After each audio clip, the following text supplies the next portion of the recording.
जिसके पास एक चुड़ैल रहती थी। वो बहुत ही डरावनी थी। वो चुड़ैल हर रात 3 बजे गांव वालों को दिखाई देती थी। वो अपने दोनों हाथों में 2 मटके लेकर चलती थी। उन मटकों में से आग की लपटें निकलती थी। गांव वाले उसकी खिड़कियों से उसे देखते रहते थे, लेकिन किसी ने भी उसके पास जाने की हिम्मत नहीं की। अरे सुनो, ये चुड़ैल हर दिन आधी रात को अपने दोनों हाथों में इन 2 मटके को लेकर क्यों घूमती है? ये मत जानिए कि ये डायन कौन है। मुझे इस बात का एहसास है कि इस गांव में कुछ बहुत बुरा होने वाला है। फिर अगले दिन है भाई, पूरा साल बीत गया पर बारिश का कोई संकेत नहीं। मुझे लगता है इस साल भी सूखा पड़ेगा।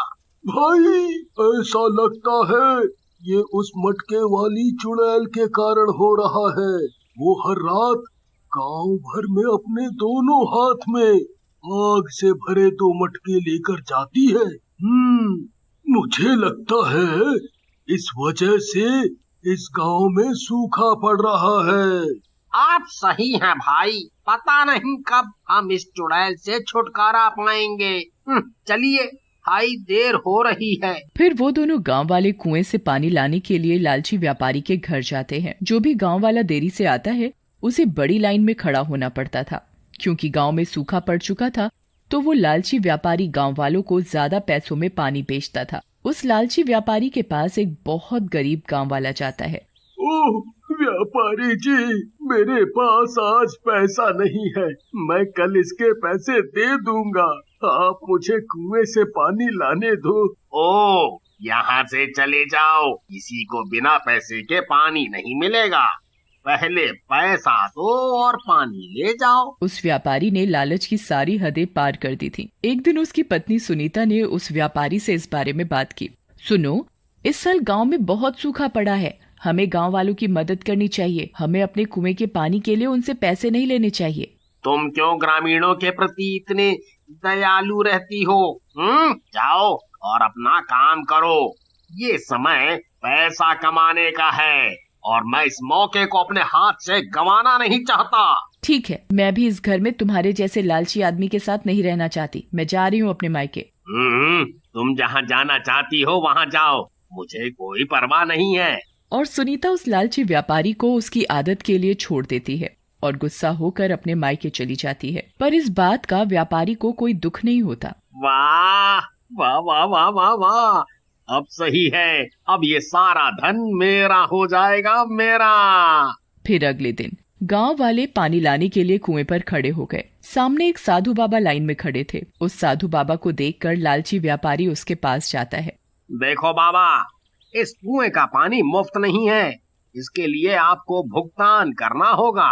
बेटा, मेरे पास कोई पैसा नहीं है। फिर कहीं और से पानी ले लो, यहाँ कुछ भी मुफ्त नहीं मिलता। पानी पीने के लिए पैसे दो, नहीं तो जाओ यहाँ से। ये आप सही नहीं कर रहे हैं। आपके अंदर अब कोई इंसानियत नहीं बची। आपको अपने कर्मों के फल के भुगतान का सामना करना पड़ेगा। इतना कहकर संत वहाँ से चले गए। फिर रात में चुड़ैल फिर से गांव अपने दोनों हाथों में मटके लेकर आई। गांव वाले उससे बहुत डर गए। इस बार वो सीधे व्यापारी के घर गई और दरवाजा खटखटाया। ओहो, रात को पानी लेने कौन आया है? मुझे इतनी रात को नींद से उठाया। अब तो मैं उससे पानी के लिए ज्यादा पैसे लूंगा। तब लालची व्यापारी ने खिड़की से झांक कर देखा तो वो दंग रह गया। हे भगवान, मैं मर गया। ये मटके वाली चुड़ैल है। अरे, ये आज यहाँ क्यों आई है? अब मैं क्या करूं? अगर मैं दरवाजा खोलता हूँ तो वो मुझे जिंदा खा जाएगी। हे भगवान, मुझे इस चुड़ैल से बचाओ, बचाओ प्रभु, बचाओ। मटके वाली चुड़ैल ने फिर से दरवाजा खटखटाया, लेकिन डरे हुए व्यापारी ने दरवाजा नहीं खोला। फिर चुड़ैल ने दोनों मटकों में से एक मटके को उसके दरवाजे पर रख दिया और वहाँ से चली गई। हे भगवान, तेरा लाख लाख शुक्र है, मैं बाल बाल बच गया। फिर वह देखने के लिए बाहर निकला। वह अपने दरवाजे पर एक मटके को देखकर हैरान रह गया, जिसमें से आग की लपटें निकल रही थी। ऐसा लगता है कि चुड़ैल यहाँ थोड़ा पानी मांगने के लिए आई होगी, इसीलिए उसने अपने मटके को पीछे छोड़ दिया। इसे पानी से भरने दो, नहीं तो वो मुझे नहीं छोड़ेगी। इसके बाद उसने मटके में पानी डाल दिया, लेकिन वो अंदर नहीं गया, बल्कि उस मटके की आग की लपटें और बढ़ने लगी। ओह, ये क्या हो रहा है? पानी ने मटके की आग नहीं बुझाई और ऊपर से आग की लपटें और बढ़ गई हैं। वो लालची व्यापारी और परेशान हो गया। फिर अगले दिन सुबह वो मदद के लिए सीधे उस साधु की झोपड़ी में गया, जिस साधु को उसने पानी पिलाने से इनकार कर दिया था। वो बहुत डरा हुआ था, ये सोचकर कि पता नहीं अब वो साधु मुझे माफ करेगा या नहीं, या मेरी मदद करेगा भी या नहीं। साधु बाबा, मुझे माफ कर दो। मैंने तुम्हें उस दिन पानी लाने नहीं दिया था। मुझे उस दिन के बाद खुद पर बहुत शर्म आई। बाबा, मेरे घर में एक मटके वाली चुड़ैल अपना एक मटका मेरे घर के बाहर रख गई है, जिसमें से आग की लपटें निकल रही हैं। मैंने भी पानी से आग बुझाने की बहुत कोशिश की, पर बुझने की बजाय और बढ़ गई। बाबा, मेरी जान बचा लो बाबा। इस समस्या का हल करो बाबा, हल करो। अरे मूर्ख आदमी, मैंने तुमसे पहले भी कहा था, तुमने लालच की सारी हदें पार कर दी हैं।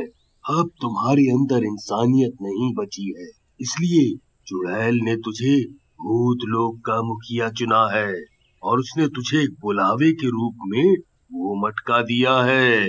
अच्छा बाबा, अब ये बताइए कि अब मैं क्या करूं? मैं चुड़ैलों की दुनिया का मुखिया नहीं बनना चाहता। कोई तो उपाय बताओ बाबा, इस मुसीबत से बाहर निकालो। अब तुझे उस चुड़ैल से कोई नहीं बचा सकता। लालची व्यापारी उदास होकर अपने घर की ओर चल देता है। फिर अगली रात को वो लालची व्यापारी बहुत डरा हुआ होता है। उसके दिमाग में बस वो मटके वाली चुड़ैल चलती रहती है। हे भगवान, रात के 3 बज गए हैं। पक्का वो चुड़ैल फिर मेरे घर के बाहर आएगी। लालची व्यापारी को फिर से डरावनी आवाजें आने लगती हैं। हे भगवान, लगता है ये मटके वाली चुड़ैल फिर से आ गई है। अरे बचा लो प्रभु, बचा लो। तब चुड़ैल अपने एक हाथ में एक मटका लिए हुए आ रही होती है। हे भगवान, ये मटके वाली चुड़ैल आज फिर अपने एक हाथ में एक मटका लेकर आ रही है। तब डायन ने दरवाजे पर एक और मटका रख दिया और वहां से चली गई।